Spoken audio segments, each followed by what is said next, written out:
Greetings and welcome back to the lab. Well, something came a little early, so figured maybe it's time to unbox it just to confirm it is what I think it is. And this is for a project that is upcoming. I am not quite ready yet for this. Still waiting on some parts, but let me tell you a little bit about the project while we unbox. So the idea is a long-term project that I have been working on and off, is I have a dark corner of the yard that is not well covered by cameras, security cameras. It is covered by security cameras, but it's too dark, and the infrared that comes off of the camera is not enough to penetrate that darkness. So I've been trying to figure out how to lighten it up. I've had several attempts of varying success, and then I tried something while I was working on the Christmas lights, and it looks like it might be the solution. So I made up some new circuit boards, I designed some new circuit boards, and that's what I'm thinking this is. And I'm calling it the Stealth Light because it'll look like just a pathway light, but it is actually more about the infrared than it is about the visible light. So let me see if this is what I think it is, and then we'll talk about... Yep. I do enjoy making odd shapes. And that's what this is. It's an odd shape, but there is a reason for the shape. And let me do the quick open, the supposedly easy open packaging. There we go. So I only ordered up 5 of them. That's all I really need. All of these positions that you're looking at are for LEDs, but it's in alternating rows. So the outer rows are actually for visible light. The top, the middle, and the bottom, if you will. And then the 2 in between are for high power infrared LEDs. And since I'm running the system on 12 volts, and let me grab a marker here and see if I can't.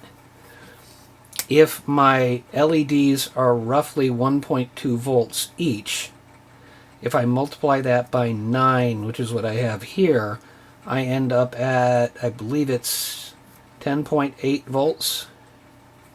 That seems about right. So 10.8 out of the 12 means I'm only dropping 1.2 volts. So I'll be able to select my resistors accordingly.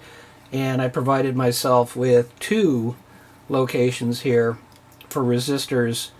So the middle 2 resistors here are actually for this second row. The 2 down here are for the 4th row.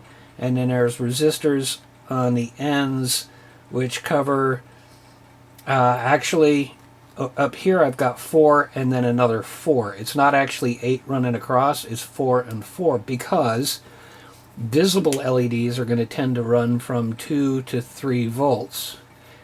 So if you figure if you had 3 volts times 4, you're at 12, which is my power supply. So I'll probably be going a little bit less than 3 volts, but ultimately I need to figure all of this out.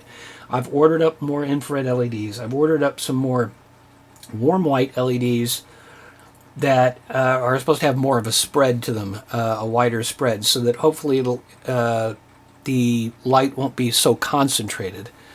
And yes, before you ask, well, if I'm going to call it a stealth light, why didn't I design it something like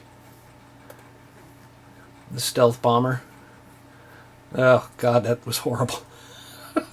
I apologize for my lack of ability to draw. I'm better with the actual programs and coming up with shapes like this, and because I could do it by the numbers. I can figure out how much of a curve I need and how long a straight line and all of that. So anyway, that is the plan. That is what these are.